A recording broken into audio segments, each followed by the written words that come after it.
go ahead and call the meeting to order. We'll ask everybody to stand. Mr. Williams, if you will, lead us in the pledge, if you don't mind. Sure. I pledge allegiance to the flag of the United States of America and to the republic for which it stands, one nation, under God, indivisible, with liberty and justice for all. Thank you. Please remain standing for a moment of silence.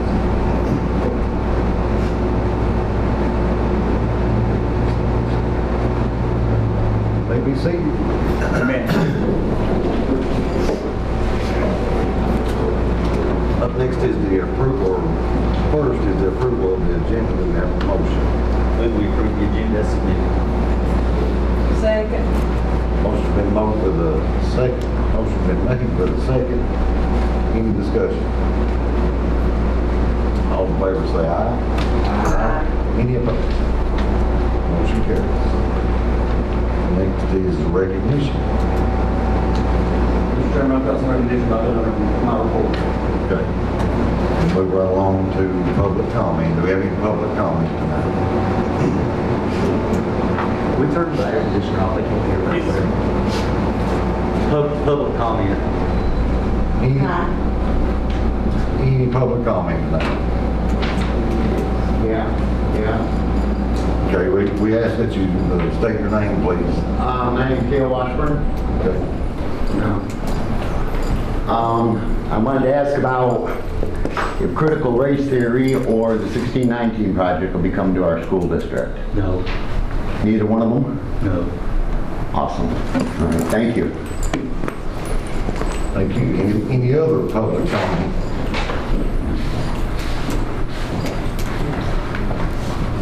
I'm Vicki Washburn, and I have a question about the new vaccines and the masks. Are we going to have them for our children to return to school in the fall, or haven't that been decided yet?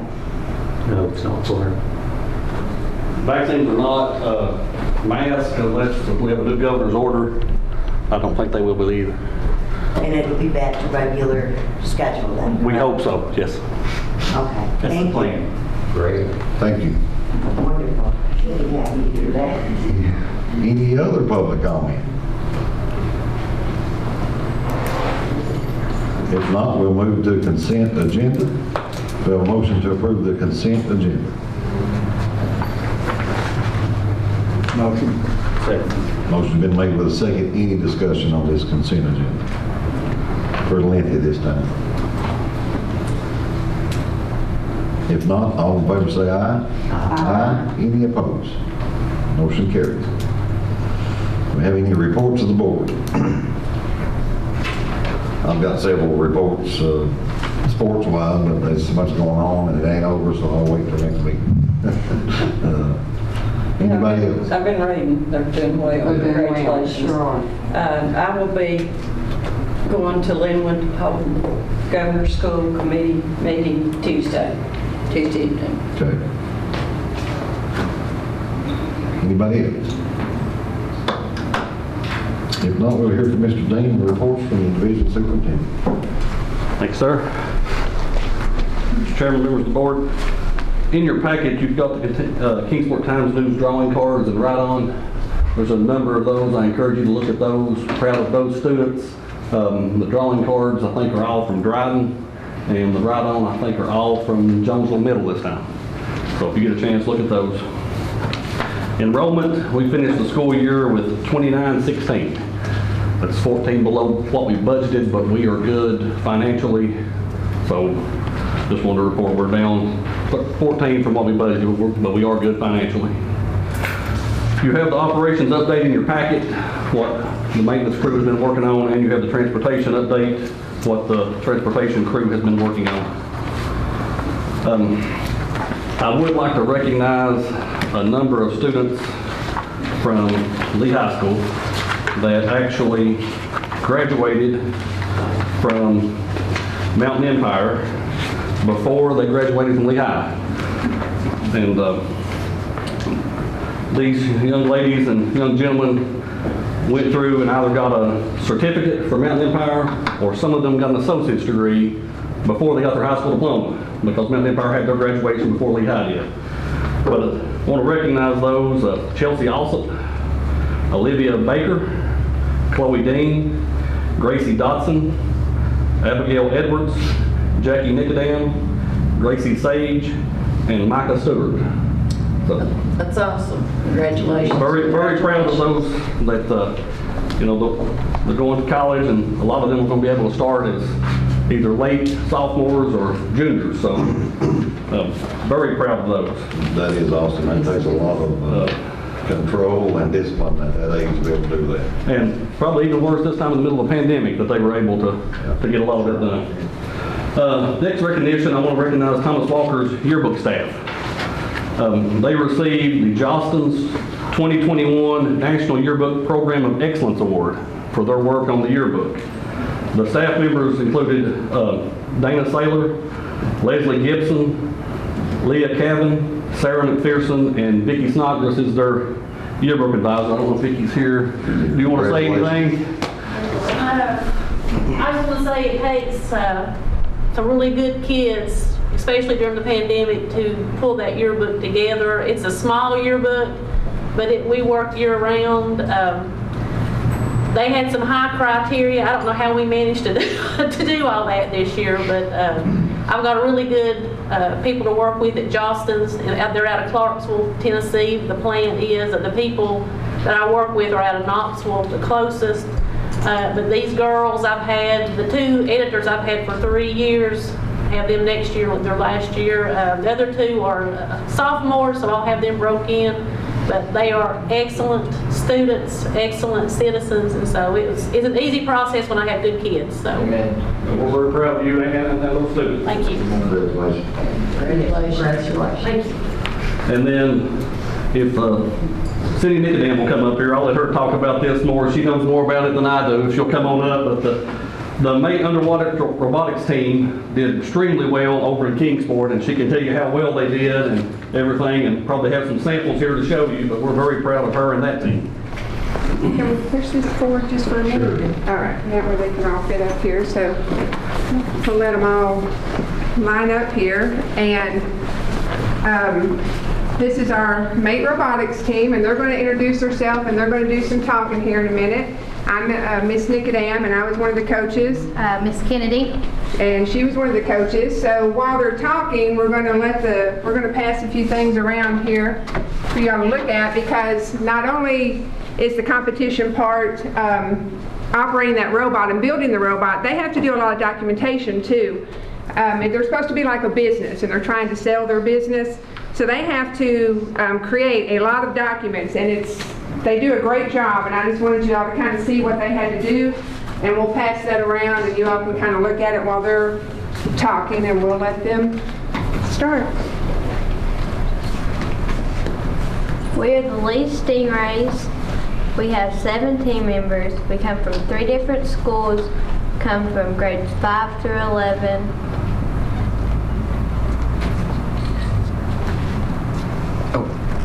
My name is Sean Paul. I was CEO and head mechanical, and I was in the 11th grade. My name is Dathan Ridings. I was an 11th grader, and I was the VP Mechanical. My name is Alex Williams. I'm in the 8th grade, and I'm head of documentations and public relations. I'm Claire Cox. I'm in the 7th grade, and I'm business manager. I'm Jacob Elkins. I'm in 7th grade. I was a pilot and VP of electrical. I'm Luke Young. I'm in 5th grade. I was VP of electrical and safety officer. All right, and Dathan is going to tell you a little bit about the robot and show it if they'll help. One of you help hold the control box there. And the control box so you can see, because when you look inside, you can see the time it took to build that. This was our little bot that we made. We settled on the name Trigonus, which was the Latin name for stingray. And we had the 4 motors, which were troublesome in every way. Every way. This thing was troublesome too. The whole claw. We got What was the claw for? like what? Several fuses? Was it like 3? A couple of 2 or 3, yeah. Yeah, 3 fuses in the entire process. No, they're in the process. We blew more than that. Oh, yeah. So they have to have a manipulator that's able to pick things up. And you can make one or you can order one, but they still have to put it together and wire it and all that if you don't print your own. So that's what that part was for. Sean Paul's going to tell you a little bit about the competition. Yeah, for the competition, they want you to be as safe as possible. So before you even start the competition, the day before, they had you do some safety checks. So first of all, they made sure if you have like any zip ties, like these holding our wires inside, they want to make sure no sharp edges when you cut them off. And then like the wires were all zip tied up so they don't get into the propellers. And a lot of times if you have a motor outside of your frame, they want you to have a guard on it, but since we didn't have any outside, we didn't do that. And so we went through the safety checks, and then with our first round of the competition, we got a practice round, and then you got 2 rounds of actual competition. So our practice round, we threw it in the water, it ran for a minute, and it blew a fuse in the control box. So not knowing what it had been at the time, we pulled it out of the water and went back to our station to troubleshoot the problem. So we actually did not get a practice round. So our very first round of the competition was our very first time running it at all, working order in the water. So we're actually very glad how it turned out. And so our very first round was our practice round, in a sense. And yeah, that's about the basis of the competition. Okay. And our pilot was Jacob, and had you driven the robot before the... So he didn't drive it till the day of competition because was our robot working Friday night?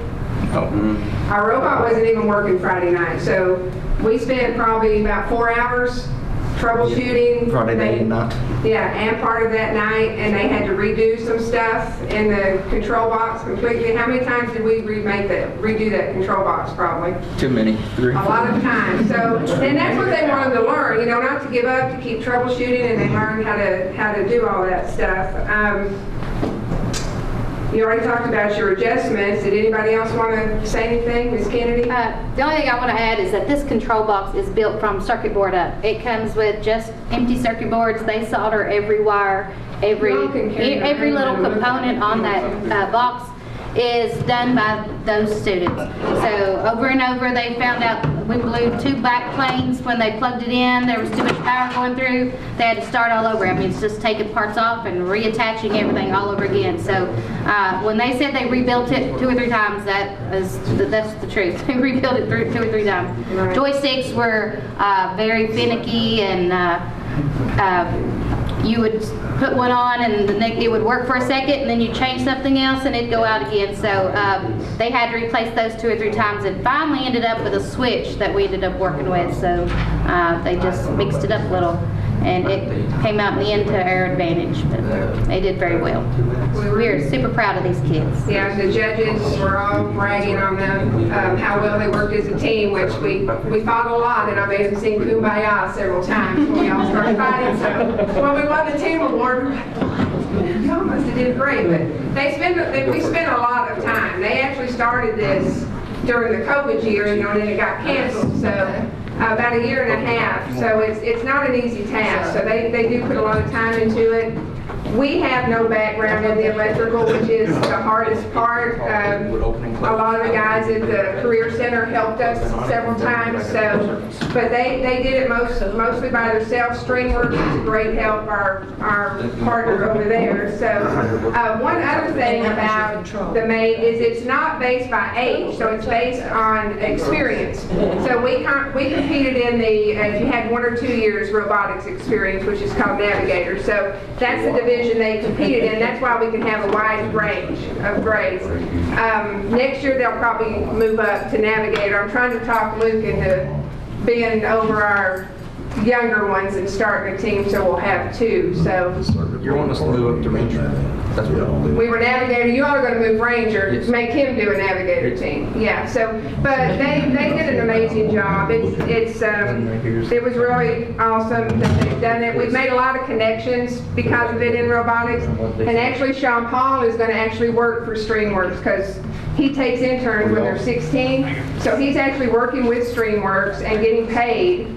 And so all of our kids have some connections over there with ETSU and Milligan, and just about all his kids get scholarships. So it's a really great connection. So we hope to get more kids involved next year. Anybody have any questions for them? We talking too much? But we do have, we'll let you see their awards. So they got the Mission Award and the Professor's Award. So they completed the most missions, and so they build props too while they're talking to them. They actually build these props that they put all in the, and it's related to real world problems like pollution in the sea, things like that. And that's what that manipulator is for, to go and pick up and do, and they get points for that, and they have to bring it up to the side. So it's not an exciting thing like a spectator sport, like a football or basketball game, but it was very exciting, you know, when the kids got something up, because we didn't really get to practice it. We don't have a pool, you know, to go to. So that was the Champions Award, and the Professor's Award was their teamwork. And we had some plaques here, and I didn't know if Mr. Dean wanted to give them out, or do you want me to give them out? If you, Ms. Kennedy, want to. Okay. I think, or was it backwards? Yeah, so that they would all have their own award, and we'll put these at the Votech or Lehigh, whichever one. Yeah, we're gonna put a picture in it when, we're gonna take a better picture tonight. We didn't have the best group pictures, so thank you for listening to them. Let them come. That's also part. They can win extra scholarships and stuff and money for building supplies by their community service work. So all of them have helped with Steam Camp all this week too. So that's stuff they can put on our paperwork for next year that they did. So, but thank you for letting us come. I'd like to say congratulations and thank you all for your hard work. I watched video, one of the parents, I think Stephanie, Eaton's put it on Facebook, so I kept up with their accomplishments and everything, and how they got it to move in the bottom of the pool. It was amazing. Yeah, we put Luke in the pool a few times. We did get a small pool just to test our waterproofing, because they do all that water and stuff has to be waterproofed, and that claw had to be waterproofed, and so you have to test that, and so we did use our little pool for that. But That's amazing. we are missing one teammate, Wesley Honeycutt. He didn't tell me he wasn't coming, so we did have seven members. But Wesley isn't here, and he was an 8th grader, so.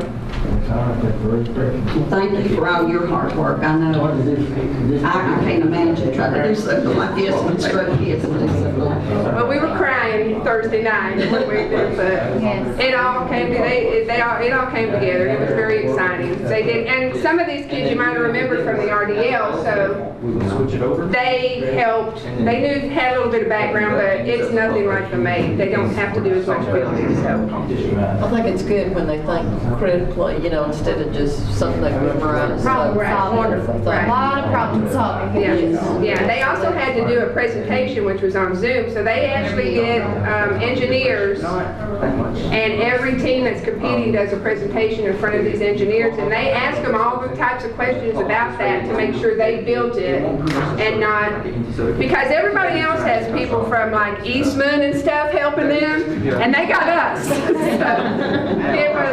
We've been trying to find us an engineer. We've got some daddies going to step up now, but if you know anybody interested, we'll take some help. And they're going to do a lot of workshops with our school kids next year as for our fundraisers.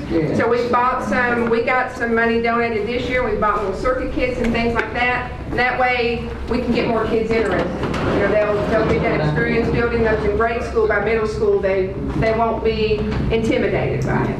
So, but we'll go ahead and give them their plaques. Wait just a minute. So, to make a point to the students here, how many people in the room knows what a saber-tooth motor controller is? How about a mat trigger fish control board? Nope. Probably pretty. And there's a little bit of everybody in here, different careers, and different things. Y'all are doing something that nobody else probably is doing right now. That's all. I've built a lot of cars in my time.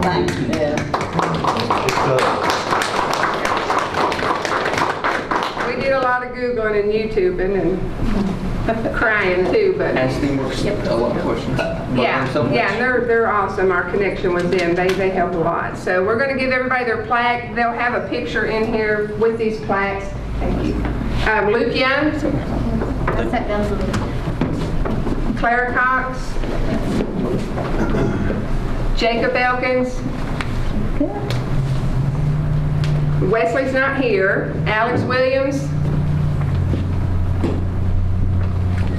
Dathan Ridings, Sean Paul Cole. All right. Thank you all for having us.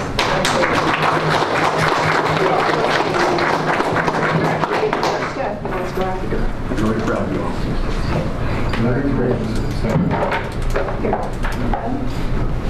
Like I said, we're very proud of those students and a lot of teamwork, a lot of thinking. And I can only imagine when it wasn't working the night before the competition, how they had to come together. Ms. Kennedy, I'm very proud of you all and appreciate it. Thank you.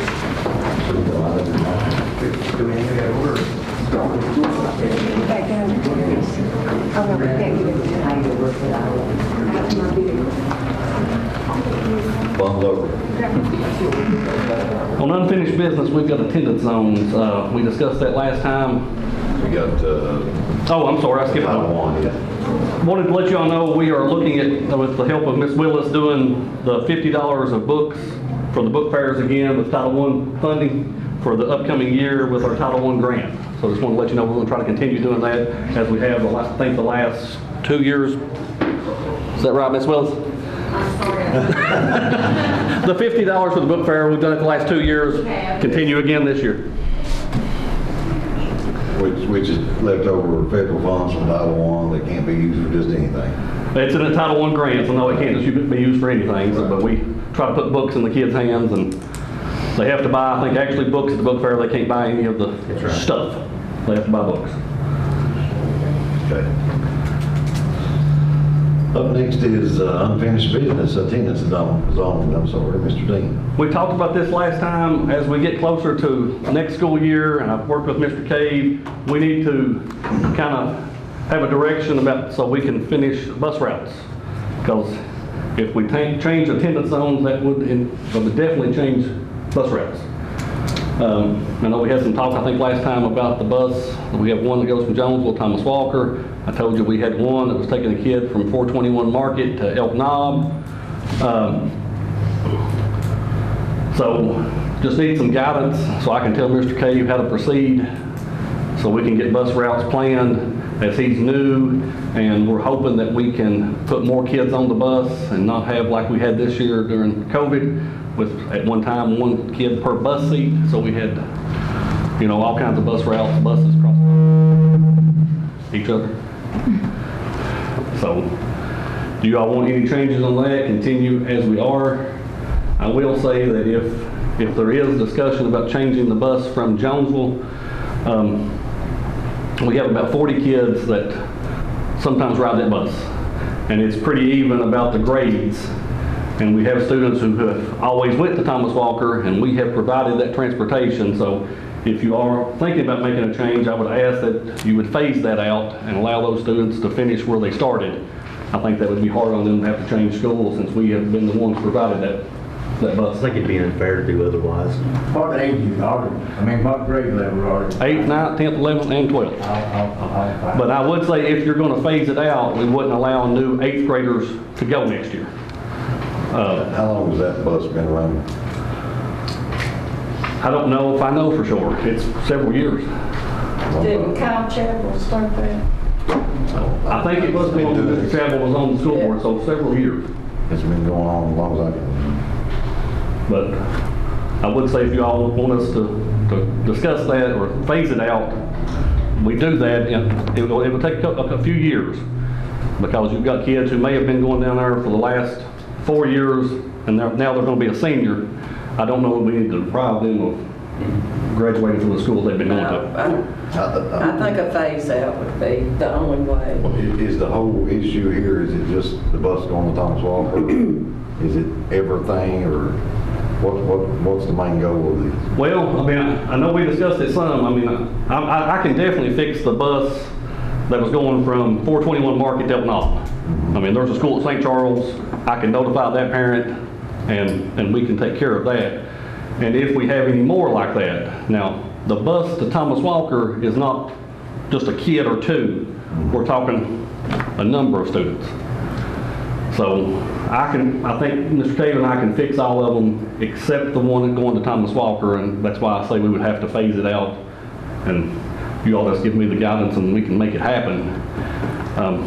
Well, see, there used to be children going from Dryden, connecting at Pennington, going to Elton Knob, and to me, that doesn't need to happen unless the parents want to take them. We have gotten a whole lot better. I will say that when I was the principal at St. Charles, you could get a kid from Monarch to Keokee when it was open. You could get one to Dryden. You could get one to Elton Knob if they lived in Monarch past St. Charles School. And we have fixed a lot of that. And we have gotten a whole lot better. I mean, I don't think we're like a Greyhound station anymore, but we still have. And I think part of this was because of COVID.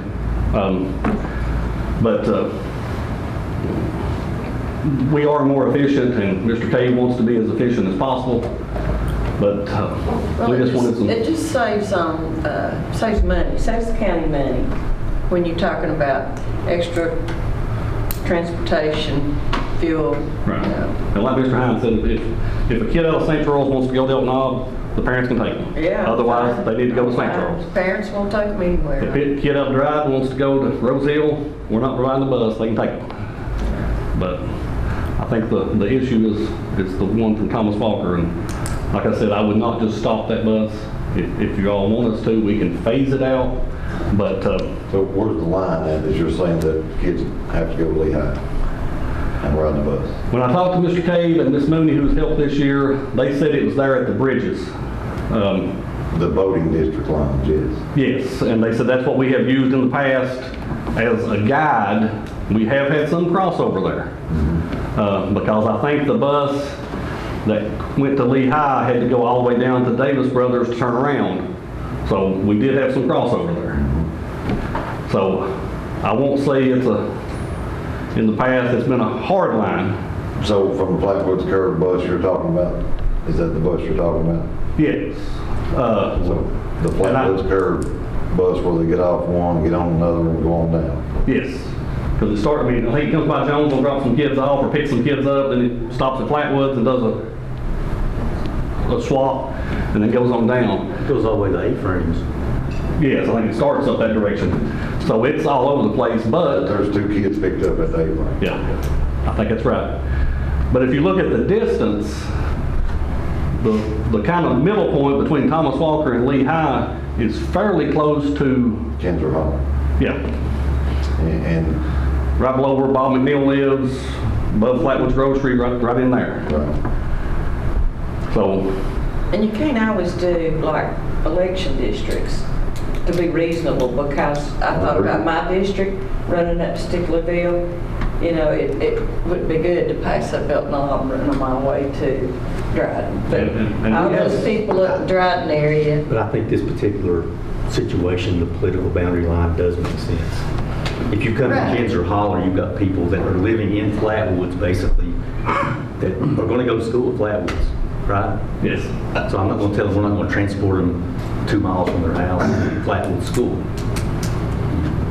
Well, see, I thought we could go by political boundaries, but then when I started thinking about my district, I thought that would make a whole lot of sense to haul them all the way from Wallens Creek to Dryden. We have some roads that divide political boundaries. I mean, you live on one side, you actually vote in one district, and your neighbor across the road votes in a different district. The line now is that road down there. The left side of the road votes my district. The right side of the road votes in my Kidwell's district. Because I went to the wrong house before forgetting that, and they're like, we can't vote for you. Or maybe they said, we're not going to vote for you. not quickly, right? Out of fairness for those people that live back through there, why would you draw a line halfway and go halfway between the two high schools? They decide, if we're gonna make them decide one way or the other right there. The halfway point, you're saying. That's the distance halfway point, but Because that cuts into my district.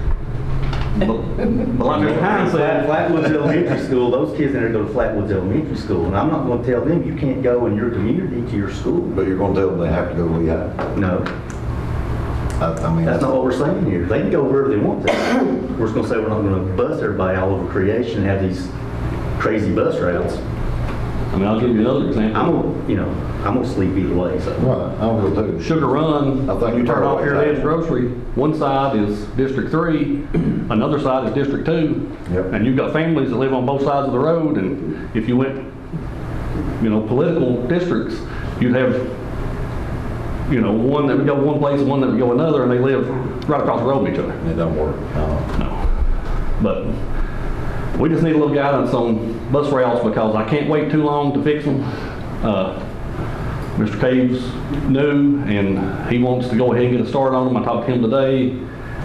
I asked him, I said, if we talked about it again and went into July, he said, I can't get them done after the July meeting before the start date of August 5th. He said, I just can't. Me too. So.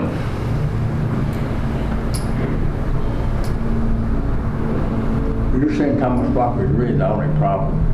All the rest of them feel. Well, I won't say it's the only problem because you'll have people walk across a road and get on a bus and go to a school. Part of Pennington is divided right here in the middle.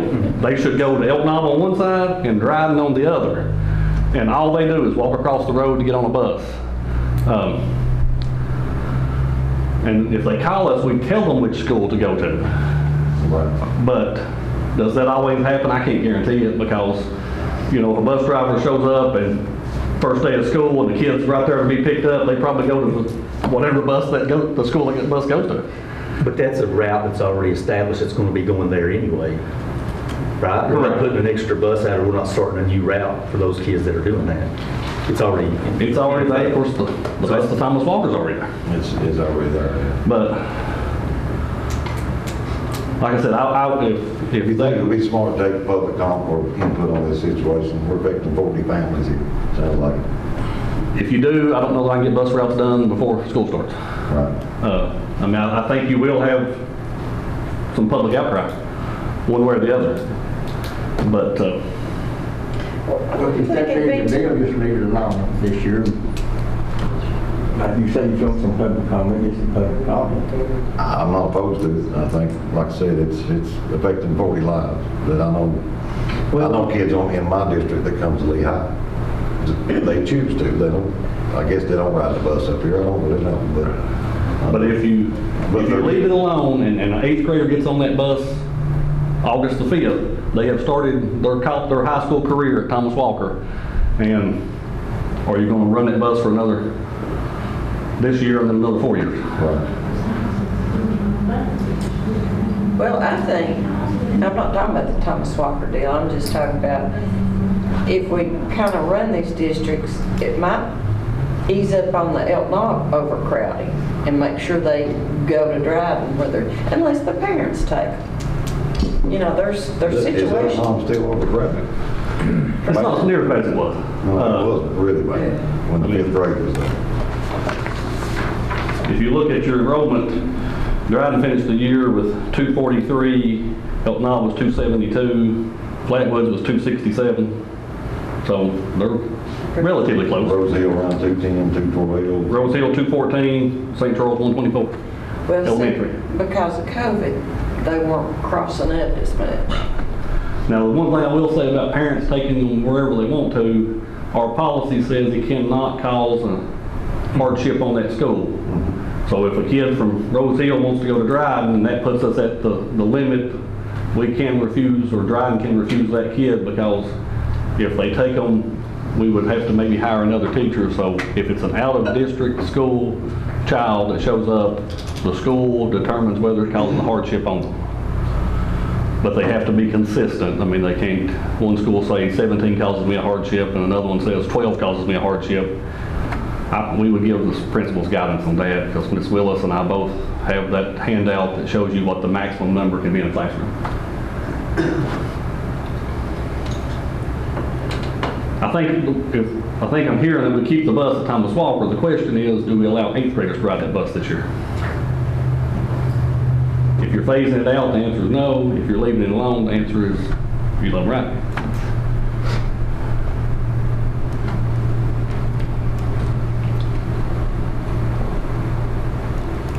Well, if it's ever going to be done, it looks like it needs to be done starting with the 8th grade. And just make it clear that parents can take them. I think if you're gonna draw a hardcore line, be fair, be halfway, and let people know, don't hit it with them all at once, because it's gonna change many people's choice. That's just the way I feel about it. Draw a line halfway and drink 4 more years, is that what we're saying? I'm not saying much of anything at this point, other than how I feel about it. Obviously, my kids is there, I don't have that problem. If you drew a line in the middle, you'd be running 2 buses 4 more years because you'd have Lehigh kids that are being picked up all the way to the bridge, and you'd have Thomas Walker kids that are coming from Does it still happen that we got a Lehigh bus going all the way to Big Stone, swapping that with Union, and that kind of deal? No, I don't think so. They just have to run through there to get to the Wildcat. No, there's a wide spot right before you get to the line up there that where some kid was meeting a Wise County bus. Now, Wise County may bring a bus to the line because, and Scott County brings a bus to the line. It's the parents in cars that make that bus. That's well, I'm trying to figure out, I didn't know what that. Yeah, that's just. I've seen them. Same way on my end at Montgomery's Grocery, if you're a Tennessee student, you can meet a bus right there. I think everybody takes a bus to the line, and if anybody wants to bring their kid there, they usually take them. Right. Scott County brings one to the top of the mountain. Actually, it comes down to the Stickleyville School, I think, and turns around because they don't have a wide enough spot at the top of the mountain to turn around. But Wise County does the same thing. I think they do it up at Appalachia too, above Kiev. They bring it there to the line and turn them around.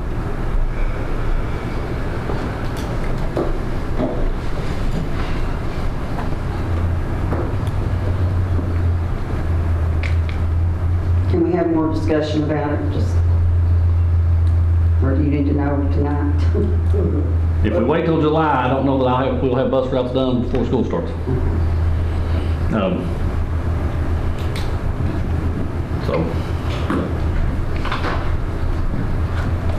I asked Mr. Cave that specific question today, and he said, I don't know that I can have them done if we wait. And he said, there's no point on me starting on some of them until I know which direction to go.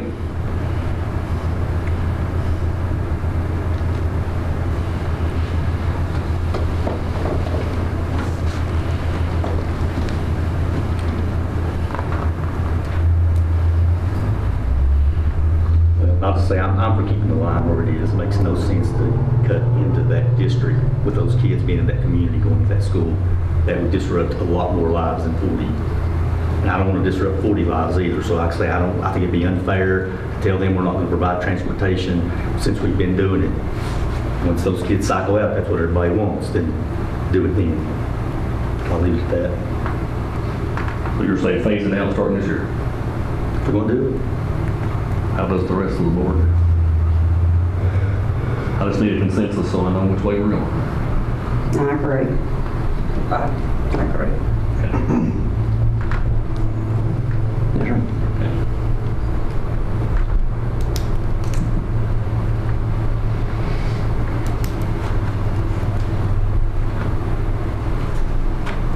So is there going to be a vote on this, or what we do?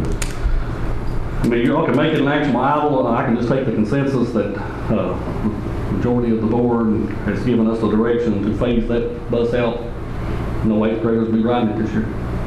8th graders from the Thomas Walker bus, and what about all the other ones in the county? That's going back and forth to Elton, back and forth to... We will stop all of those. Because, so all that's going to stop abruptly. We will notify those parents. I mean, we're not going to take a kid from 421 Market to El Knob. We're not going to take a kid from Dryden to St. Charles. We're not going to take a kid from Dryden to El Knob. And if they want to take them to those schools, they can Right. Right. And I'll say this, then we'll shut up about it, I guess. I don't think district voting lines has anything to do with transporting kids to school. My thing is, we got 2 high schools in the county. Be fair to that area that feeds both high schools, draw the line in the middle, and keep it simple. I'm voting no, we don't need to do this, we need to do it the simple way and try to keep everybody involved, let them weigh in on it, but if that's what the board says we're going to do it, sounds like it. You don't make it really formal motion, so I'll read it. You want to draw a line in the middle? In the middle, yes, between the 2 schools, and say here. They high and how Yeah, that's the only fair way of doing it. But there again, we can vote on it, I'm ready. I'm tired of bringing it up every meeting.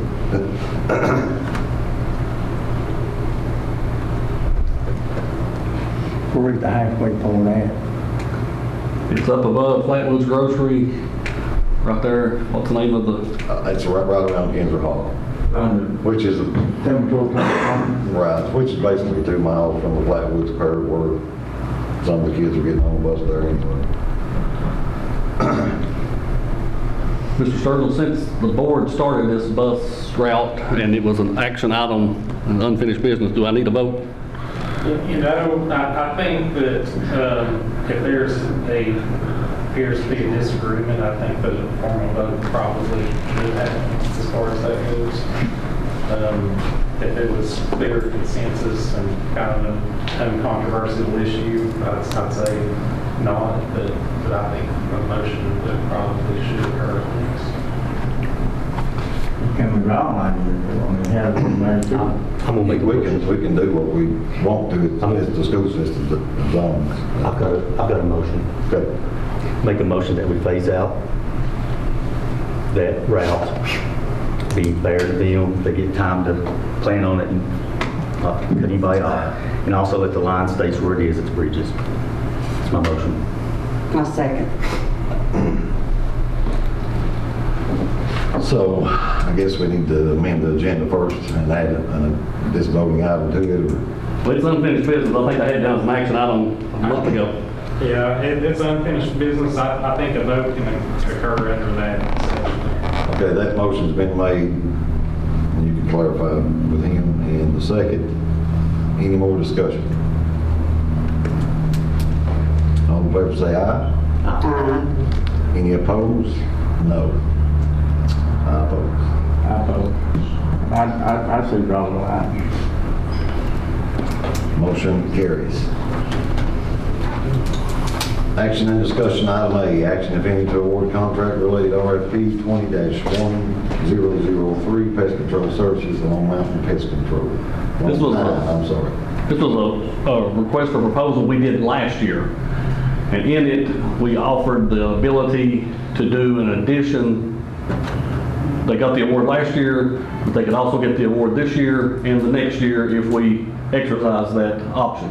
And the administration recommends we exercise that option for Lone Pine Pest Control. Who is Lone Pine?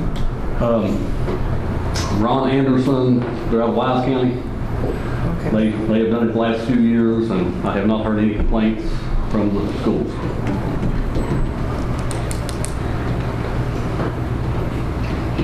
We have a motion on action item A.